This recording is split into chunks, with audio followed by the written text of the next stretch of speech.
Diabetes Connections is brought to you by Animas Corporation, providing insulin delivery products for people living with diabetes and part of the One Touch family. And by Dexcom. Take control of your diabetes with the world's first continuous glucose monitoring system that sends glucose readings directly to your compatible smart device. Live life on your own terms with Dexcom. Hey, it's Stacey. This podcast is not intended as medical advice. If you have those kinds of questions, please contact your healthcare provider.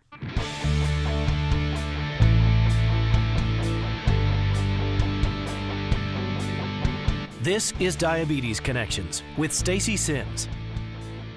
This week, all about Afrezza, inhaled insulin.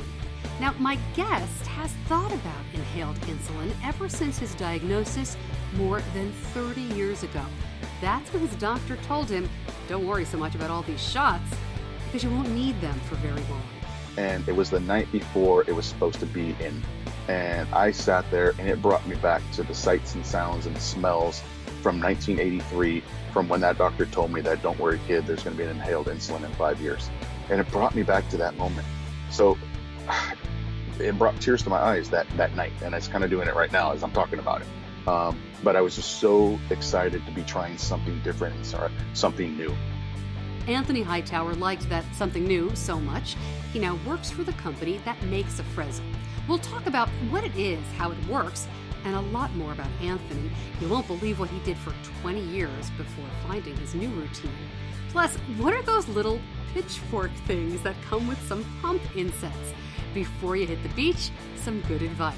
And I need your help with our 100th episode just a couple of weeks away. It all starts now on Diabetes Connections. Welcome to Diabetes Connections. I'm Stacey Sims. Glad to have you with me for another week of the podcast. If you're new to the show, yay, I'm so glad you found me. Here's what we try to do on Diabetes Connections. We want to educate and inspire about type 1 diabetes by sharing stories from celebrities and newsmakers, as well as talking to the healthcare companies and the technology companies that we rely on, and by connecting with everyday people who aren't topping the charts or starring on TV, but are just trying to live day to day with type 1 diabetes. My son Benny was diagnosed with type 1 when he was just a little guy, right before he turned 2, back in 2006. He is 12. My background is in broadcasting. I was a local TV reporter and radio show host for many years. And that's where we are. Really glad you found me. And we are getting close to episode 100. And this is a big milestone in podcasting, or I guess for any type of show, right? And a blog reaching episode 100. And I'd really like your help because I'm going to do an Ask Me Anything. Any question. It's going to be an interesting show.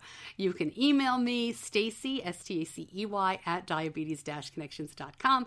You're going to see social media posts pop up later this month on the Diabetes Connection page and on my Twitter feed as well. You can also leave me a message on SpeakPipe. Your kids can leave a message as well. I'll put more information out about SpeakPipe on the website and on Facebook as well. But I'll talk about anything. Diabetes, radio, podcasting, living in Charlotte, whatever you want to know. As always, I am careful about how much I will share about Benny, my son, or either of my kiddos. I have a teenage daughter as well. But I'm happy to give general information about how we manage. So the Ask Me Anything will be scheduled for the first week of May. You will hear much more about it. It'll be a Facebook Live event first, and then it will be rebroadcast as a podcast. So yeah, I need your help for episode 100. What do you want to know about?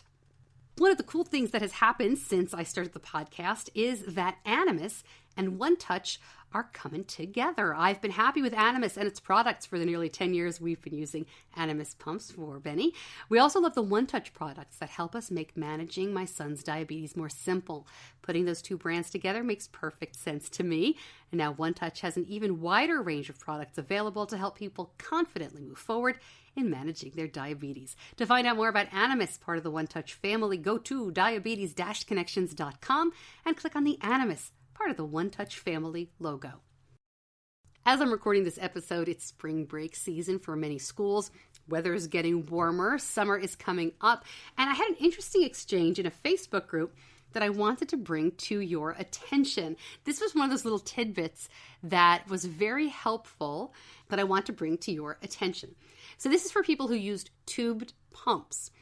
And we have used one since we started pumping, as you just heard. We've used the Animas Ping forever and ever.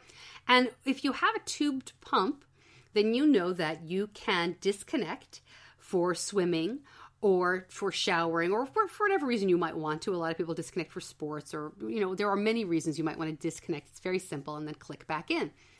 There are advantages with the Ping because it's waterproof, so you can keep it on while you swim. But especially when Benny was very little, we took it off every time he went swimming because, little kids in the water, they're using every muscle in their body. And he could look at a swimming pool and just go low. So we found that we would disconnect for a half an hour at a time, reconnect, check, that sort of thing. Well, when you disconnect the pump, you leave behind the little inset. The inset, if you're not familiar, is the way the pump attaches to your body. And the way the tubing clicks in, the end of the pump tubing looks like a little pitchfork, for lack of a better way to describe it. And you push the little pitchfork into the inset that's on your skin, you hear the click, and you know that systems are operational, it's fine. But when you take out the little pitchfork, there are little holes in the inset. Now, stuff can't get under your skin into the cannula. That's not the issue. That's all sealed up, and you need the pitchforky thing to get back and break that seal so the insulin can get back into your body. The problem is the little holes that are on the side of that where the spiky part of the pitchfork goes in. I'm going to have to post a picture of this, aren't I? But basically, your pump inset can get filled with sand if you're at the ocean. And when that happens, you cannot reconnect the pump.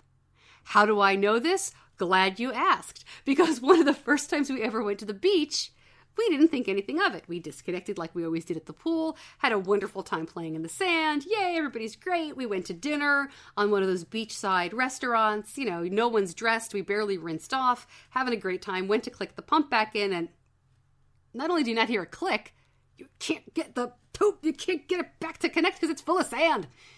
So we tried rinsing it. We dumped water on it. We wound up... Do they make a mini power washer? We wound up changing the site in the restroom bathroom. We were all sandy. It was gross. It was not an easy site change. And we were fine from there. But that's why the little tiny pitchforky things come with your pump sites when you open the box. A lot of people throw these little, usually 2 or 3. They come in a little tiny plastic. There's no tubing attached to them. They're just a little tiny pitchforky things.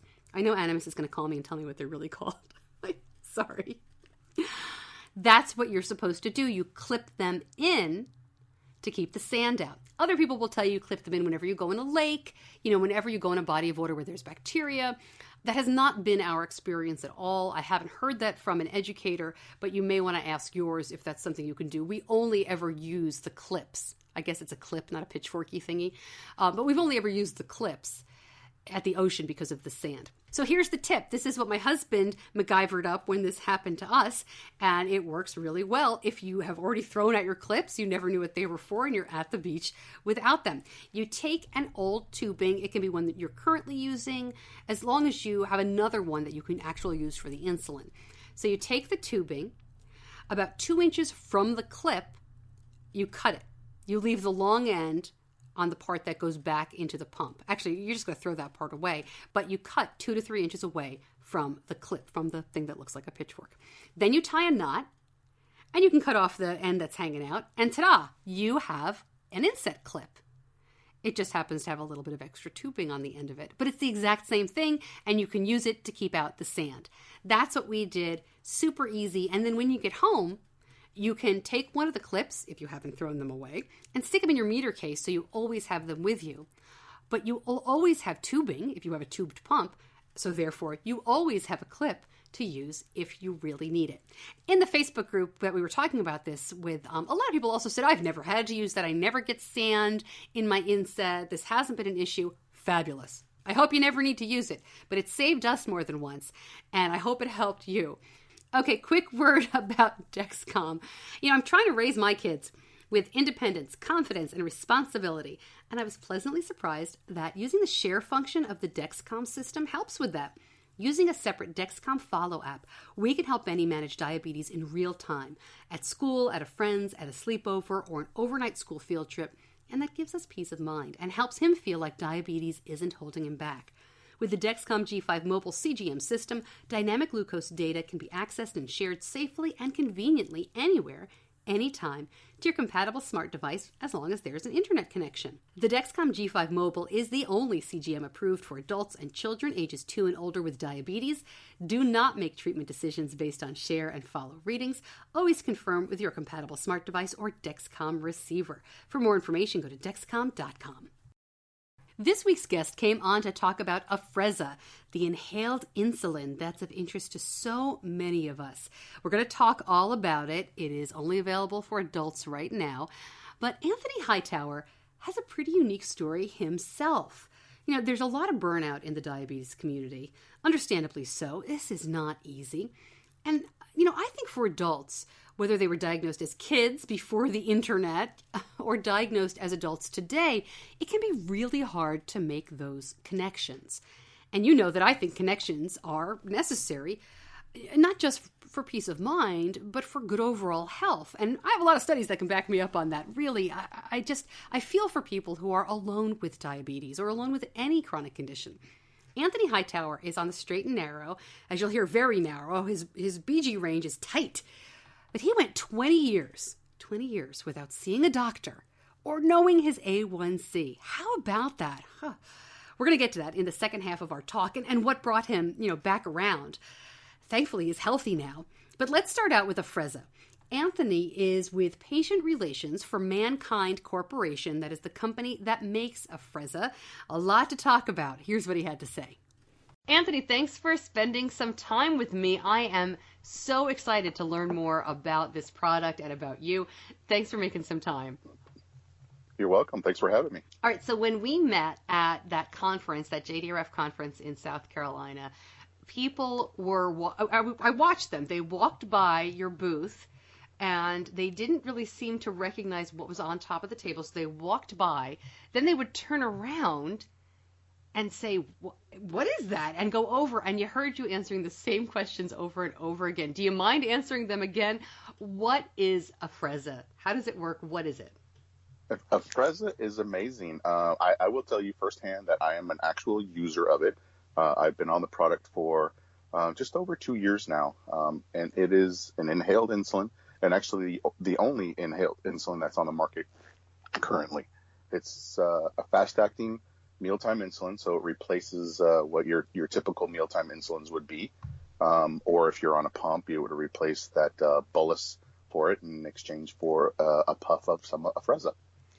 It's not something that you have to go to your doctor's office for. I mean, I'm trying to remember back to that early, when we heard about inhaled insulin, it was something much different, wasn't it? Well, it's certainly much different than what Exubera, which is I think the product you're talking about.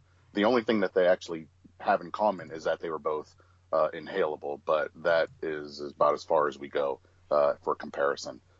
There was no real benefit to Exubera other than the fact that you inhaled it over, any other fast-acting mealtime insulin, where the beauty of Afrezza, and I say this all the time, is not necessarily that it's an inhaled product. The beauty of it is the predictability and how quickly it enters your system and how quickly it's out.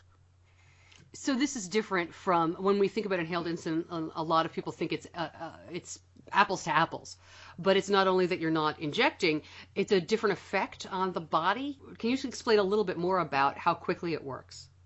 Yeah, so when you inhale Afrezza, it's in your system in less than a second, and me personally, it peaks in between 12 and 15 minutes.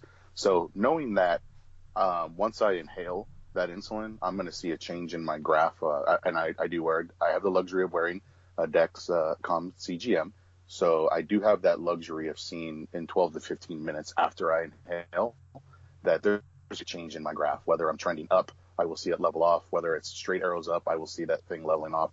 And it is, for, like I said myself, it's pretty predictable. 12 to 15 minutes it is in, where I wasn't achieving that with any of the regular analog insulins that are out there.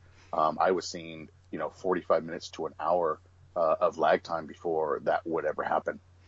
Yeah, and that's pretty typical. As you listen, this is something that the typical insulins that are in use are known for.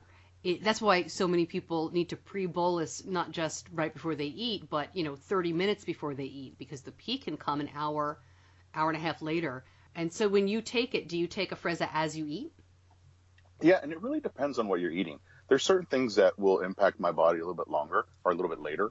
For example, fats and proteins.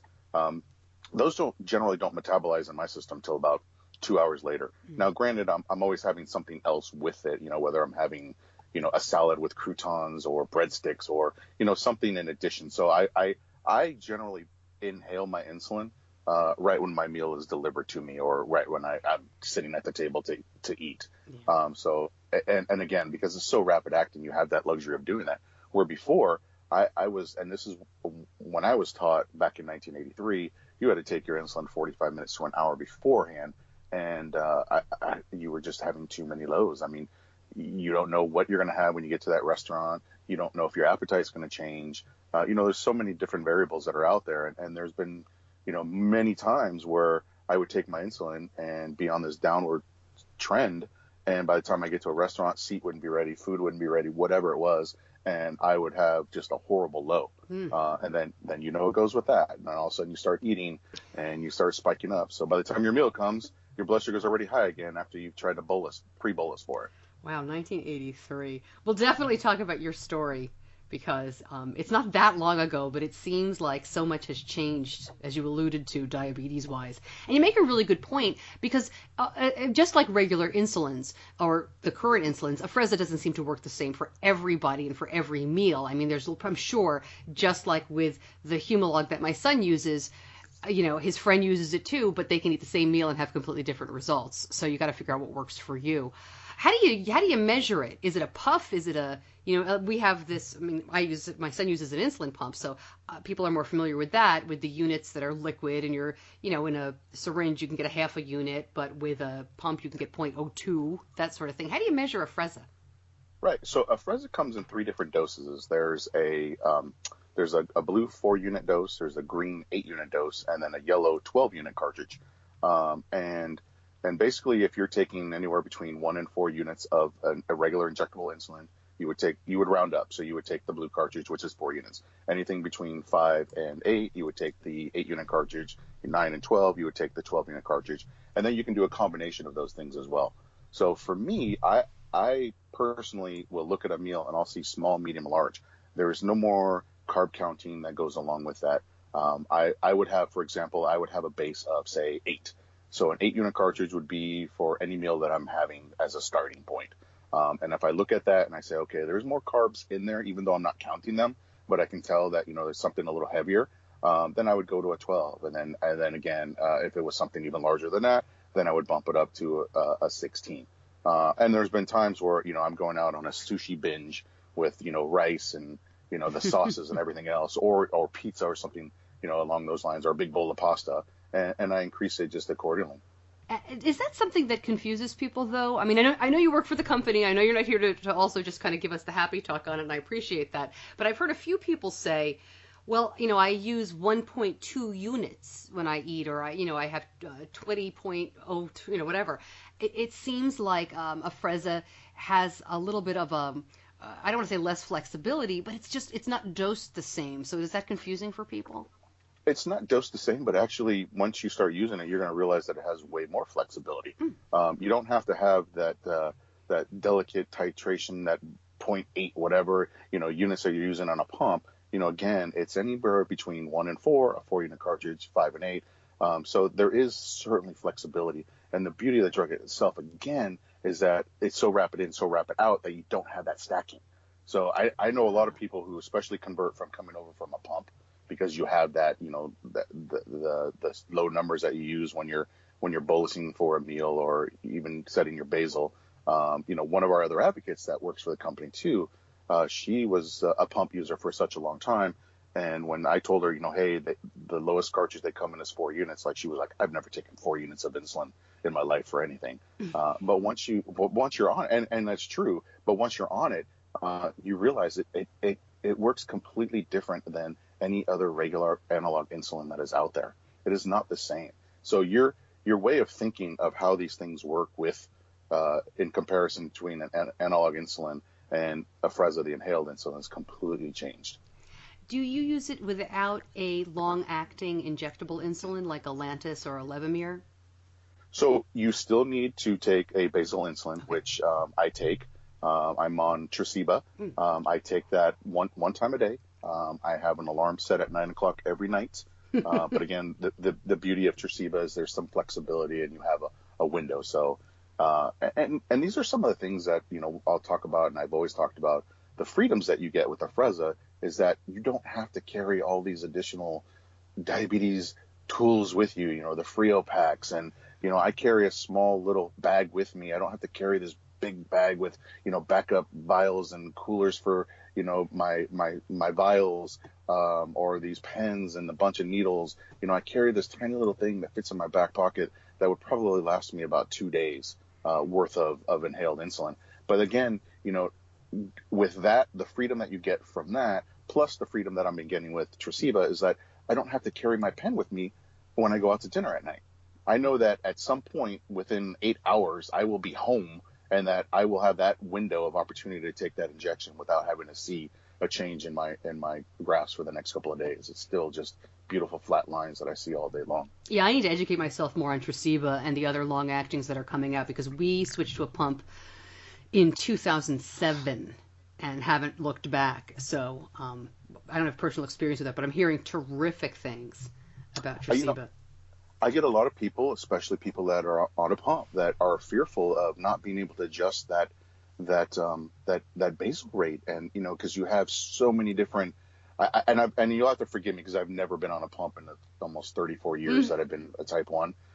So I may not know all the correct lingo, but I know that you have so many different basal rates and adjustments and whatnot that you make throughout the day. I mean, I know people that have, 3, 4, 5, 6 different rates that they have, and they're adjusting for whether they're exercising or sitting in the office or whatever they're doing. But, for me, once I was able to figure out the right dose for me for my basal insulin, I've left it there. And now I know everyone's different, and I know especially females, there's certain times of the month where their hormones will require more insulin or maybe perhaps require less insulin.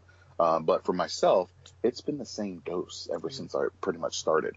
And it doesn't matter if I'm going on a 100-mile bike ride tomorrow or if I'm sitting in an office for 8 hours, it's the same dose. The only experience I have, and again, I'm not the one with type 1, is teenage boy hormones. And let me just tell you that we don't need a lot of basal rates, but my son uses so much insulin overnight now that, I mean, it's been amazing. And my endocrinologist assures us that, it's normal, it's not going to last forever, but it has been a wild ride. It started when he was about 10, which I guess is a little early. I don't know. I have a teenage daughter. This is my only teenage son. So I only have a sister, so I didn't go through this before. My husband is the youngest of 5 boys, though, so he's supposed to be dealing with this stuff.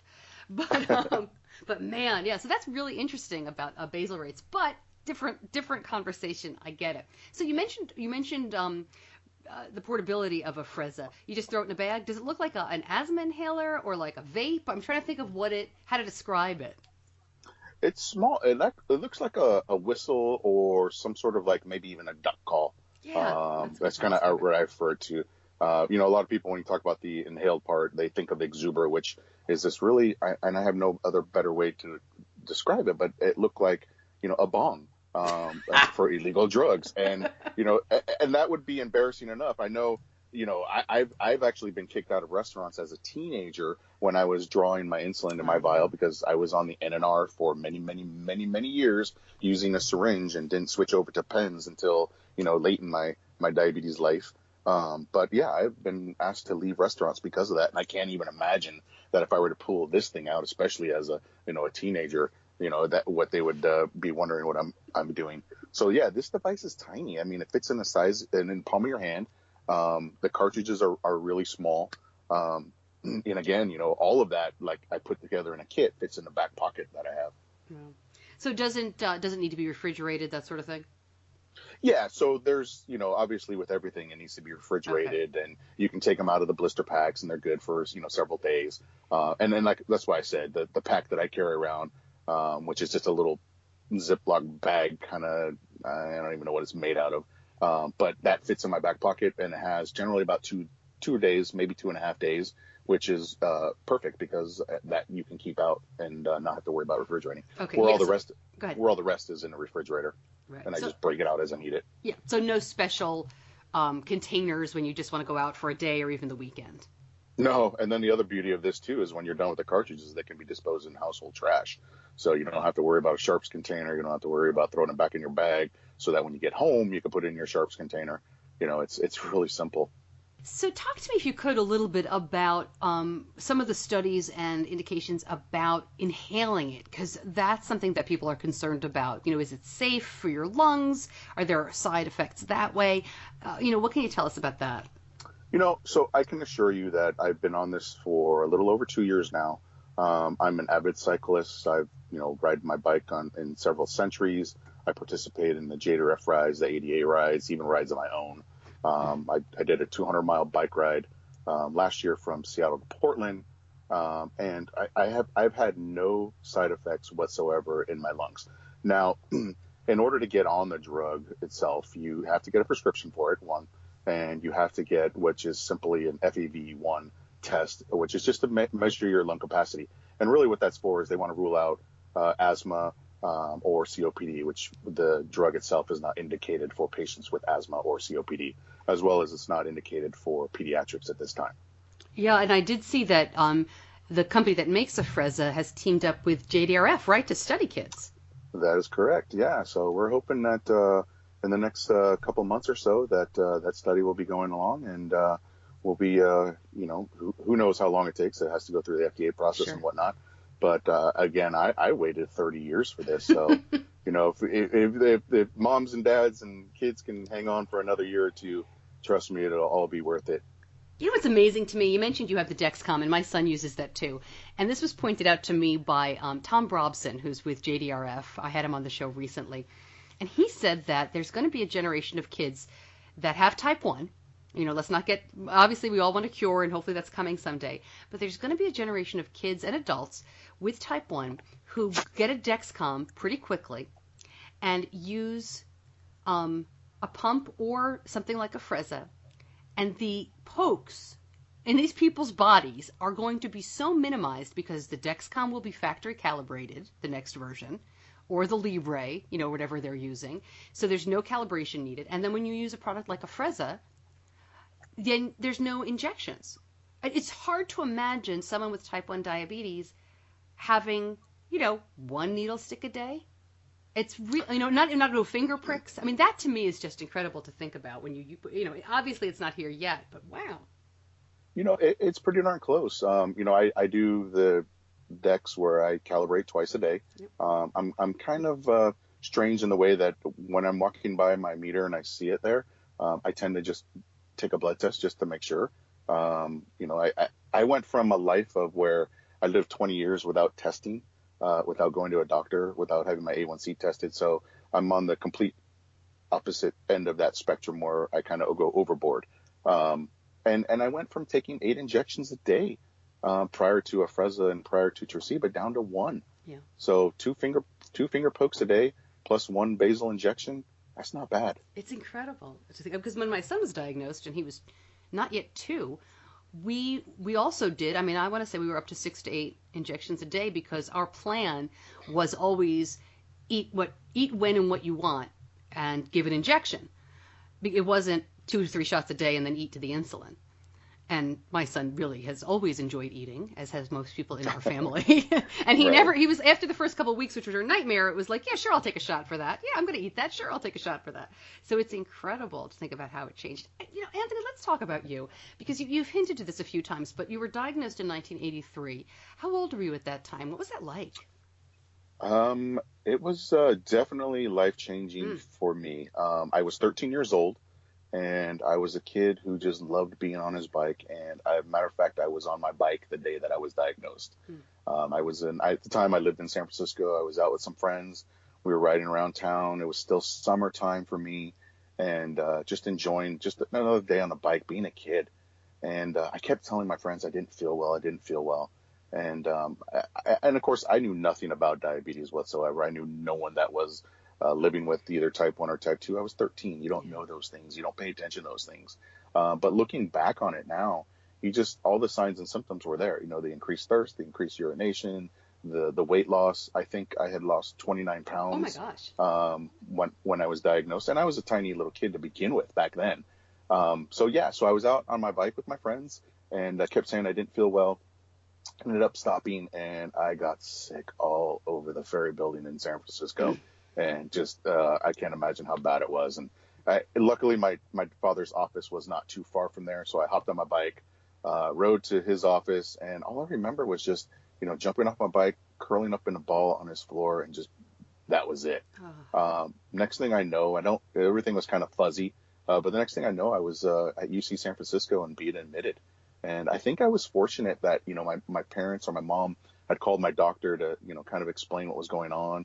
And I think the next thing I heard was meet me at UC San Francisco. And, instead of saying, oh, he has a flu, call me in a couple of days, whatever, right. It was, meet me there.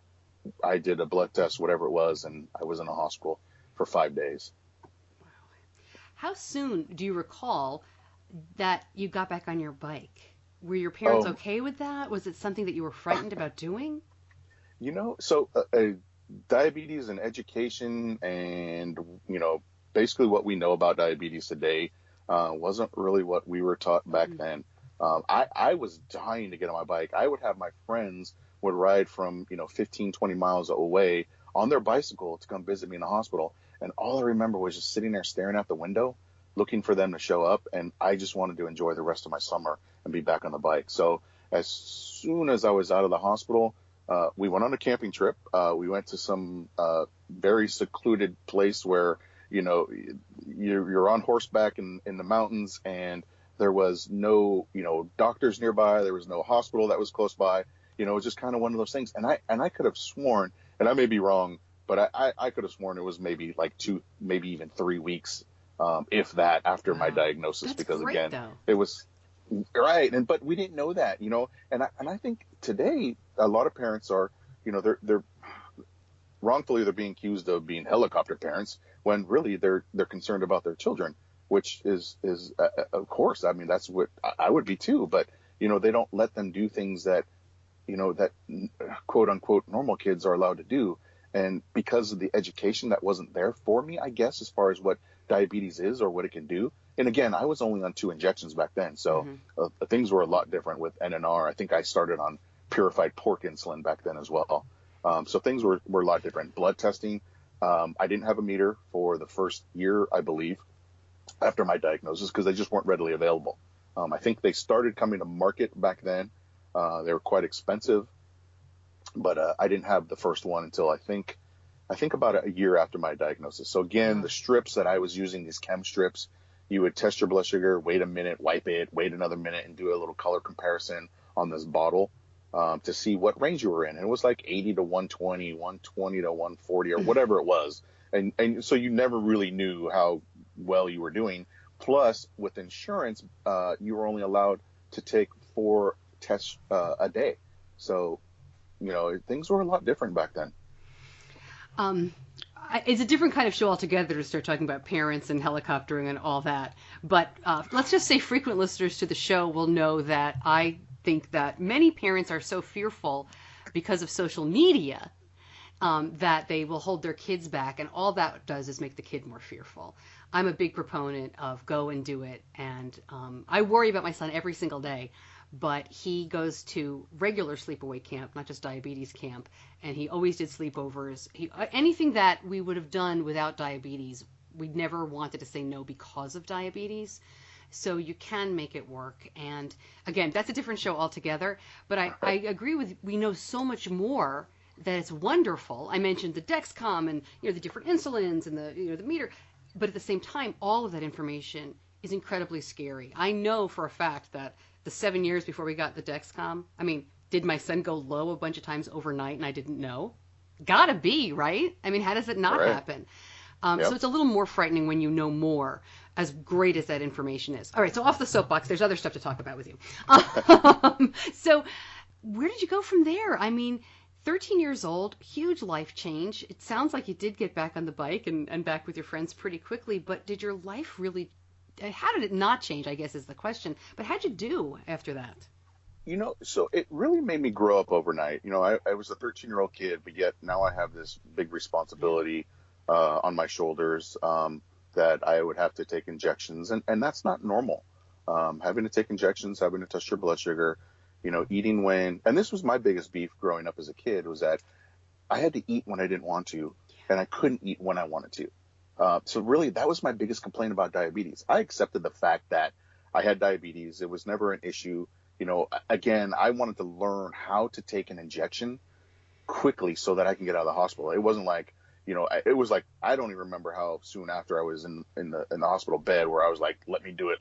Yeah. Like I didn't practice on an orange like back then. That's what they taught you how to do. I went straight for my leg. And that's kind of what leads me to my story with Afrezza, is that the very first injection that I took, I stuck it in my leg. And again, I lost 29 pounds. It was summer. I had been camping. I was tan, so my skin was basically leather. I stuck the needle, and these were big needles. These weren't the little pen needles, little microfine needles. These were big, big needles. And I stuck it in my leg, and it didn't go in. Oh, now, no. Of course, there was some hesitation because did I really want to stick myself with a needle? No, but I had to.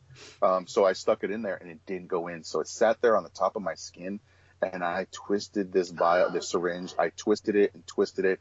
And finally, it popped in. And the doctor sitting right next to me watching me do this said, don't worry, kid. In 5 years, they're going to have an inhaled insulin.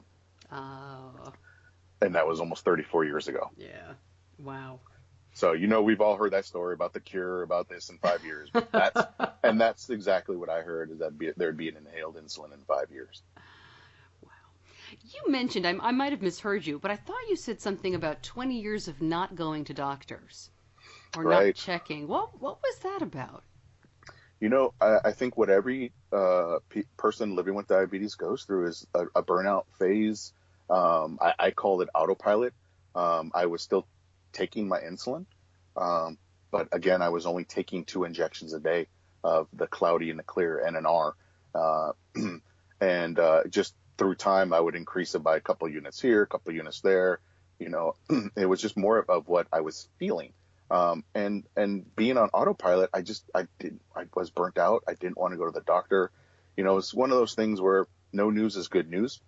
And so that's kind of where I left it. Seriously, it was 20 plus years where I did not see a doctor. I did not even have a blood glucose meter where I was testing my blood sugar. So I have no idea where I was at during any of that time. Now, granted, I was always active. Still riding my bike, still doing whatever it was that I was doing, something active. So that may have helped me. But seriously, 20 years is not something good that you want to do.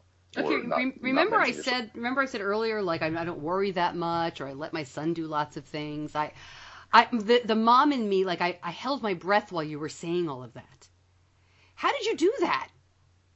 I mean, you just got your prescriptions filled, or how do you handle type 1 completely on your own for that period of time? I was paying out of my pocket. Wow. I was paying out of pocket because I didn't want to go to the doctor to get a prescription, even though I had insurance back then. I did not want to go to the doctor, and I would pay for everything over the counter. I would buy my insulin over the counter. I would buy syringes over the counter, and finally I woke up one day. My wife was ready to leave me. She didn't want me to, she thought I wasn't going to be around, and rightfully so. I don't know why or how I survived those 20 years without complications. And, here I am today without complications. And I don't know why I did it. I don't know how I did it. I don't know how I lasted so long, but I did. And now it's kind of my mission in life, just to try to talk to people, tell them my story. Because we all go through this, and hopefully, someone doesn't go through it for 20 plus years like I did. Maybe if you go through it for a week or 2, I understand that. I get it. It's a big burden on your life. It changes everything. There's so many things that you have to do that not everyone else has to. And there comes a time in your life where you're just fed up with it. I've talked to a couple of adults who have, let it go for a semester in college or a year even, which is pretty amazing to think about. How did you feel during that time? I mean, physically, do you feel okay? horrible. Horrible. I can say horrible now because of how I feel now, or horrible then because of how I feel now. So I remember just being tired all the time after going to a meal, dinner. All I'd want to do, like, I couldn't even drive home. I would, but I'd feel completely exhausted. And it wasn't even dawning on me that it's not because you're tired from work or because you were active all day. It's because you're tired because your blood sugar was probably 400. Yeah. And, your body gets used to it, and that just becomes your everyday life. When I finally woke up and decided I did not want to live that way anymore, I went to the nearest pharmacy. I bought the cheapest meter that I could get with, and still paying over the counter, and buying the strips for it. I started testing myself 20 to 24 times a day. Oh, and wow. I started to realize, yeah, after that meal, I was 300 and felt horrible. Or I was feeling lows when I thought I was like 70 or 80, and I was 140, 150. Mm. So there was a lot of changes that went on from then to now. What changed? You kind of said you woke up one morning, or you went to the pharmacy. What changed? There was a couple of things, but one that really scared me is you always hear of the complications of diabetes, amputees and blindness and whatnot. I noticed some discoloration on my foot, where it looked like it was a bruise, and I shrugged it off thinking it was a bruise. But then when it wasn't going away and it started going up my shin and, started going, on both legs, and it wasn't dirt. I was trying to scrub it off every time I was taking a shower. And that really scared me. That was what really made me wake up in the end to make sure that I didn't, wasn't part of the statistics of these horrible diabetes complications that we hear about all the time. And that's what really changed my life. How did you take us through the process then that you made the change? You went to the pharmacy, you got a cheapo meter. Did you find an endo that understood? How'd you get back into it? I did not find an endo. Yeah, I still didn't have one. Yeah. Yeah, I still didn't have one. I wasn't even seeing a family doctor or general practitioner or whatever. Still hadn't been seeing one of those. So I decided that, okay, look, I know kind of what an A1C does. It's 3 months, blah, blah, blah, blah, blah.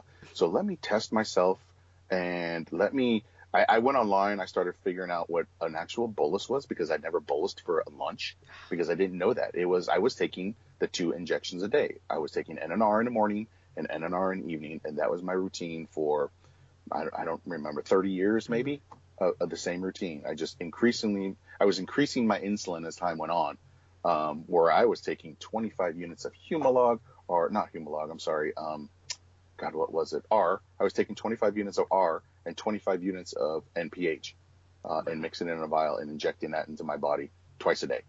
And then I started realizing that, bolus, I had to bolus for a meal. And again, I thought bolus had to do with pump users only, and didn't, mean anything to someone that was on MDI. So I started researching and finding out more and more about how to kind of manage this a little better. And so I started injecting myself at lunchtime. I was taking less insulin to kind of, prevent the stacking, but I was taking more injections a day. So I went on, again, I was doing 20 to 24 blood tests a day with my cheapy meter. I was setting my alarm at 11 o'clock at night, and that's generally when I went to bed. I would set it for 1 o'clock in the morning, 3 o'clock in the morning, and 5 o'clock in the morning is when I was waking up. So I didn't have, continuous sleep every night. I was waking up every 2 hours just to kind of get a better idea what I was doing. And I thought after 3 months, I was doing an amazing job. So I was confident that now I can go to my general practitioner and go and get an A1C test. And I thought, okay, I'm going to get a pat on the back, or maybe it wouldn't be as bad as I thought. Right. And I thought, maybe I'd be like 7s, maybe 8, if that. But I thought I was really doing well for 3 months. And I went in there, got my A1C test, and got my result, and I was 10.8. Oh. And that was when I thought I was doing well. So I can only imagine where it was prior to that. Gosh. And I have no idea, because if you look at my history health records, there's nothing there for 20 years. And I can assure you that I was easily in the teens, easily. And to my question about the endo too, or your general practitioner, my concern would be that somebody might scare you away. by saying, how could you do this? What was the, rather than, okay, I'm glad you're here. Let's figure it out. Right, right. So my general practitioner, she's actually a physician's assistant, was amazing. She wasn't like that at all. She was like, look, you're 10.8, we need to bring this down. And so again, then I started doing more research and going online, finding different Facebook groups out there, and what I can do to kind of improve my health. So I managed, and better eating habits too. So I managed to get my A1C all the way down to a 6.4 with multiple daily injections, eating a better lifestyle, somewhat better lifestyle. But the problem was that I was still having lots of lows. I was having lows in the middle of the night, almost every night between 12 and 3 o'clock in the morning, waking up with dawn phenomenon. So then again, that's where I went to 8 injections. I would wake up an hour before my actual alarm was supposed to go off, so I could take 2 units of Humalog, so that I can have a decent number when I woke up, so that I can have my coffee and I can have my breakfast and start my day normal. So I went and I was on Lantus at the time, so I was splitting my Lantus dose. Oh, that was the first thing. So once I went back to a doctor, my doctor's like, look, there's better insulins that are out there. There's Humalog and there's Lantus. Let's get you on those. And when I switched from NNR to Lantus and Humalog, I was like, oh my God, this stuff is amazing. Are you kidding? Where has this been all my life? And it has been there, but I just didn't know about it. And so then that got me more intrigued into all these other new insulins that were coming around at that time. And so that's kind of where it leads me to where I am today. I was, 30 years of doing the same routine, and now I'm ready to be a guinea pig for anything that's out there new and try something different. And you mentioned sharing your story to try to help other people. Have you talked to other people who've been in a similar situation? I mean, I don't know too many people go 20 years, but who have been afraid or worried about seeing a doctor. The beauty of my job is what I get to do is talk to people a lot. I get to travel. I met you at a JDRF summit. Yeah. And just being there, I get to talk to people about my life story, basically, and hopes that will inspire them to change, and to let them know that they're not alone. I went, I think, 30 years before I met another type 1 diabetic. And that, I think, right, someone always asks me, what advice would you offer anyone that is newly diagnosed? Get out there and find a friend.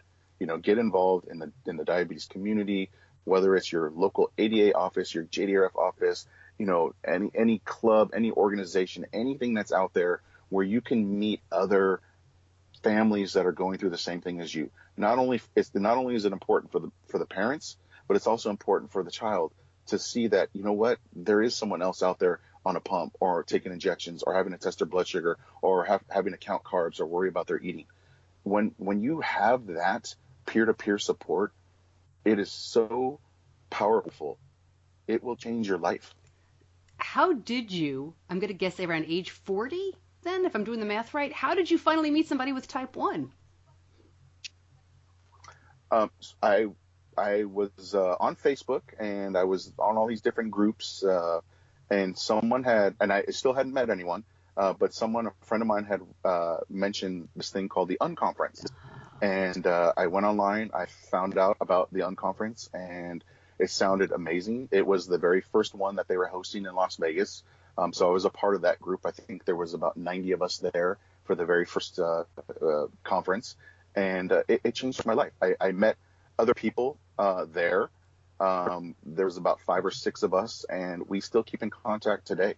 It's even if it's just, hey, what's going on, or how you doing, or but it's that, it's a phone call once in a while, it's a text every so often, but someone in this little small knit group is keeping in contact with the others, all the time.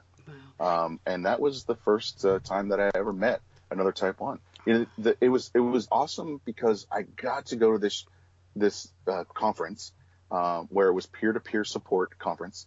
And the cool thing about it, not only just the conference, but after the conference, you're going out to dinner and you're at a table with 20, 30 people that are all doing the same thing as you.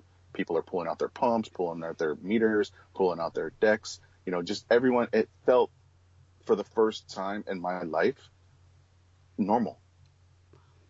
And I should explain the Diabetes Unconference is a unique conference in that there's a couple of things that are unique about it. It's for adults with type 1. This is not a family conference, although I think they do have a track now for people who love the people with diabetes, right? So partners and things like that can come. And now they do it twice a year. There's one in Las Vegas that's usually in February. There's another one that's going to be in the East Coast in the fall. I'm going to try to go to that this year as well for the podcast. I just think this is such a great conference because the concept of an unconference too, as you know, Anthony, is that you the day and the presentations are dictated by the attendees. So you don't get a packet saying, here's the speaker at 2:00 and here's this, thing and da, da, da. It's all, what do you want to hear about? And that's what the sessions are as you arrive. Right. It's really cool. I think that's great. And the Unconference, and Christelle Prigliano, who organizes it, she's my lucky charm because she was my very first guest on the podcast. Oh, really? Yeah, and my very first video guest as well. So yeah, I really I hope she doesn't mind me referring to her that way because she's a wonderful person as well as a charm. Awesome.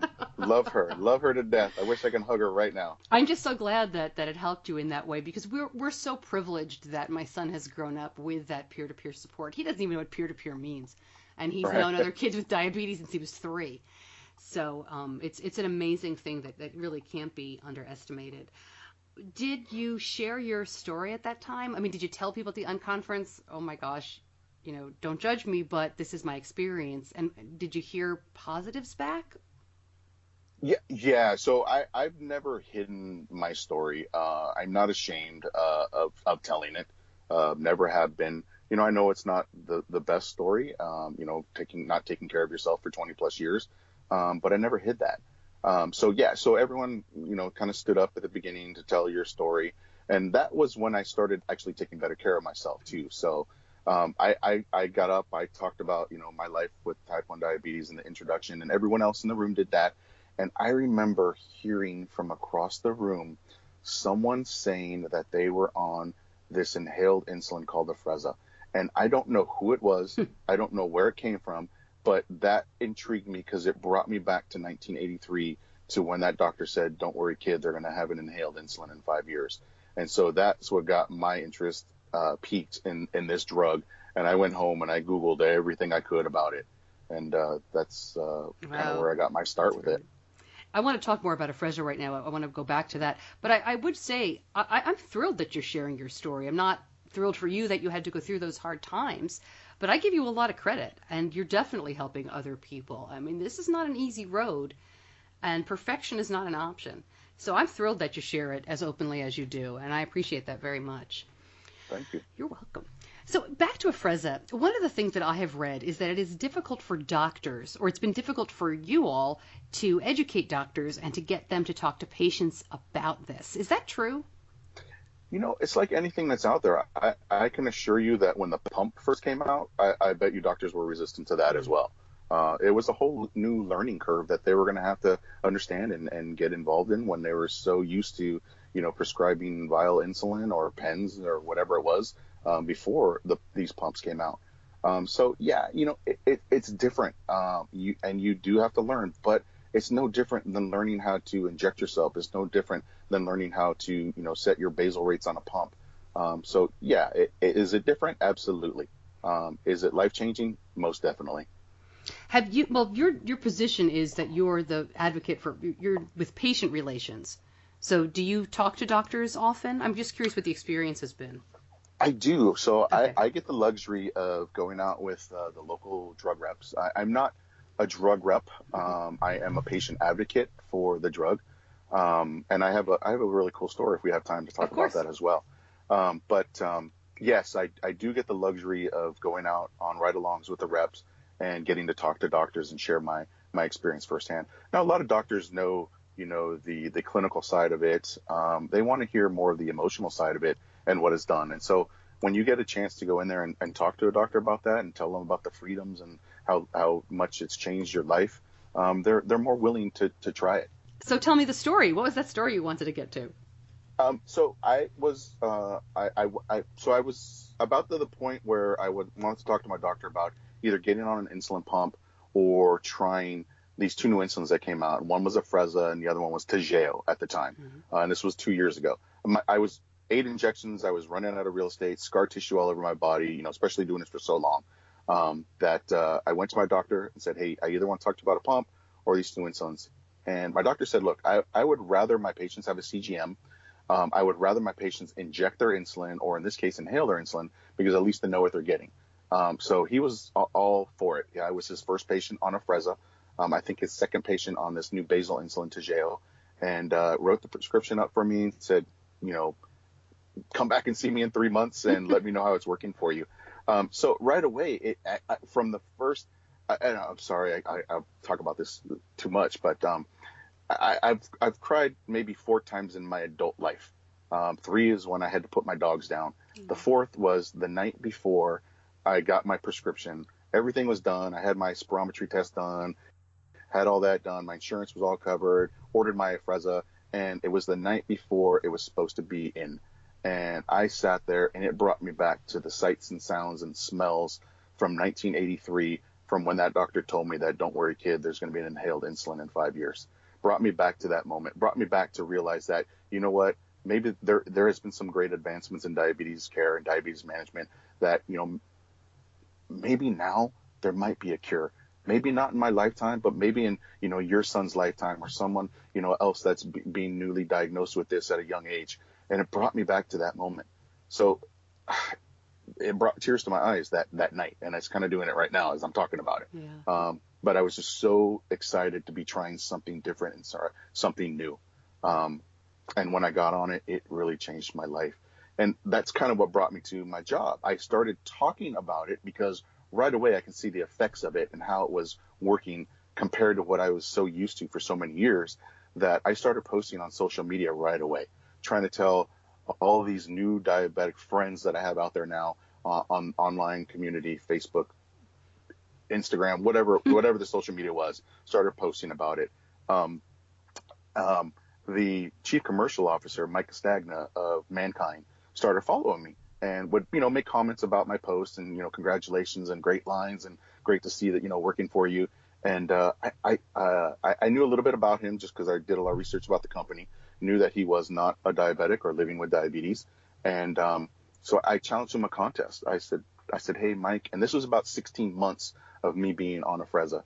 I said, if you're ever in Northern California, I want to show you how well your drug is doing firsthand. And I'm sure he's seen it 100 times with all these other, early users of it. I said, but I want to challenge you to an A1C contest. Me being on your drug for 16 months, you being a non-diabetic, I want to show you that my A1C is lower than yours. And whoever has the higher has to buy lunch. And he accepted. Oh, wow. How did it turn out? It turned out fabulous for me. We met for 3 hours. He came up to San Francisco, met him out there. We had brunch for about 3 hours with talking. We finally did an A1C test, and I crushed him. Come on. I crushed him. My A1C at the time was, I think, 5.1, and his was a little higher, 5.8, I think it was. Oh my gosh, 5.1. Were you having lows, or was that just the speed and the basal working as well as it was too? That's the speed of Afrezza. That's the beauty of the basal insulin I'm on, and that is me with 0 hypoglycemic reactions. I mean, I know everyone's story is going to be a little bit different. Of course, it's insulin, so if you take too much of it, of course you can have hypoglycemic reactions, like anything. Being on a pump, being on Humalog, being on any other insulin, you can have a hypoglycemic reaction. But again, the beauty of it being so fast in and so fast out that you don't have those issues anymore. There's no more stacking. I can go to bed comfortably with a blood sugar of 70 and wake up with a blood sugar of 70 because my Afrezza is out of my system already. And the only thing that's working is my basal insulin. There seem to be 2 stories as I sit with Afrezza, and the first is the one we've been talking about, which is how it works, what it is, the medical side of it. But there is this business side to Afrezza, and it seems like there are people on social media, I don't know if they're shorting the stock of Mannkind, or, anytime I mention it, you get inundated with people who say, here's the business side, or this company's going out of business, or, they're not going to make it. I don't talk a lot about business on the show because let's face it, there are several pump companies right now that there have been some gloom and doom predictions about them. So I'm not trying to put you on the spot too much. I know you don't know every working of the company, but how much of a challenge has that been when it seems like people were gunning for you kind of out of the gate here? So the business aspect of it, I can't really answer because that doesn't really concern me. My concern is getting this drug to patients, helping them stay on it, telling my story so that they can take something away from it and so that they can, use that to their own management. Now, granted, we walk into doctors' offices and doctors said, oh, I thought this drug was down. We were never out. There was a transition where we switched from one company that was doing the licensing and marketing of it, and we took it upon ourselves. We took the drug back. We were always the manufacturer of it. So that never changed. So that never went away. But now we are a pharmaceutical company where before it was always a research and development company. And is it covered by insurance for most people? It is. And again, I'm not a rep, so I don't really get into the specifics or know that on the day-to-day basis. But I do know that 70% of all commercial insurances are covering it. And I know that because I get to hang out with the reps and do these shows with them and I hear them talking about that. But, again, that's, wasn't really one of my concerns. My concern was just trying to tell everyone that I can about it. Obviously, I'll link up a lot of information at diabetes-connections.com if people want to learn more about it. It is incredible to think about what you heard at diagnosis and, what you're doing now. Have you met people at you go to conferences, you go to these conferences with your company and for yourself now, of course, too. Have you talked to people who kind of had that same experience that you did, that way back when they said, oh, it'll be coming, right? And now they're using it. It's just incredible. So we get more of these conferences where people just have never heard of the drug. They've always heard, again, like me, don't worry, there's going to be an inhaled insulin. But they actually see it in working. And I don't mind sharing my graph. I will show my graph to anyone. I wish Dex would allow me to share it infinitely because I would. Because really the numbers, you can't argue the numbers. I can walk into a doctor's office and the doctor will say, well, it's a niche drug or it doesn't work. Oh, okay. Well, take a look at this. I had pizza last night and my blood sugar didn't get over 120, and it didn't go below 60. My tolerances are set on my Dex for 60 as my low, 120 as my high. And I am in that range 95% of the time. I'm speechless. I mean, that is really incredible. And I'm speechless too because I've been on both ends of the spectrum. That's true. Where I was in the teens and now, and I get this a lot too. People say, oh, well, you're on a low carb diet, or I've even gotten people, doctors even said, oh, you're not a diabetic. Well, I'm pretty sure I've been injecting this insulin in my body for 30 something years. And yeah, I wasn't doing it for fun. So yes, I do have diabetes. I was diagnosed with type 1, 1983. So yes, it's there. And I bet you if you were to take away any of my insulin, you would see the results of type 1. But I've been on both ends of the spectrum, and I can tell you that I'm much happier, much healthier, much full of energy, much full of life where I'm at now versus where I was during that 20-year period. I think what I'd just like to get across to people is don't be afraid to try something different. I'm not now. Step out of your comfort zone. If you're so used to your pump, and I get this a lot with a lot of pump users that I talk to, is that, I want to keep my pump and I'm happy with it. You know what? Try the new basal insulins that are out there. If you haven't, you don't know what's out there. Try this Afrezza. If you can see what it's going to do for your life, try something different. Try to change. Don't be stuck in the same routine like I was for 30 years. Do something different and you can see what a difference it's going to make in your life. Anthony, thank you so much for joining me. It was great to talk to you. Thanks. You too.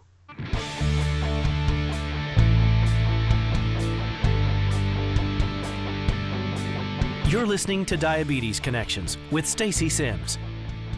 Lots more on Anthony and on Afrezza, of course, at diabetes-connections.com. I'll have information about Afrezza, information about Mannkind. We talked a little bit about the business of Mannkind there. And I didn't want to get too bogged down in that, because when as I mentioned, we talk about these different companies. I'm not a stock show. I'm not here to tell you what to buy. And I'm not extraordinarily well versed in the business of diabetes. I think that's a different show. If you want to do that show, I'll be happy to help you. But I will say that it has seemed to be as much of the part of the story of Afrezza as the medication itself, as I mentioned to Anthony, because especially in the beginning, when you talk about it on Twitter, you would be hit by all of these investors, some of whom just wanted to short the stock, who were basically betting against it. And it was very difficult to get an unfiltered conversation around it. I think we're getting there now. So, it's not easy to separate. I think that's unfortunate from a medical standpoint. But I'll link up more information at diabetes-connections.com. I will also link up more about what we talked about in terms of the Unconference and finding your people, which has made such a big difference to Anthony. And how great is that? Scary to hear about what he went through. But also, I think, understandable. I can't imagine that. And I think it's harder to imagine with the communities that we have today. But if you step back for a minute, it really can happen. And it's wonderful that he found his way back. That's not an easy thing. I will also link up a blog post that I wrote many moons ago about the clips, when we talked about that at the very beginning of the podcast, going to the beach, needing the clips, the pitchforky things. So I will put that in as well. And please keep an eye out for the 100th episode Ask. I need your help. I need your questions. You can ask me about the show, about guests, about doing the podcasts, anything you want to know, because our 100th episode is coming up and I want to hear from you. You can email me, Stacey at diabetes-connections.com, message me over Twitter or Facebook, however you want to do that, and I will answer your questions. The episode will be Facebook Live, so you can ask questions that way as well. And it will be rebroadcast as a podcast, and that happens the first week of May. Look for the exact date in the next week or two. In the meantime, thank you so much for listening. If you liked the show, please share it with somebody who's touched by type 1. If you're listening on Facebook, just hit share right now. If you're on a podcast app, share as easily as you can. Let somebody else know about it. I really appreciate that. I'm Stacey Sims, and I'll see you back here next week.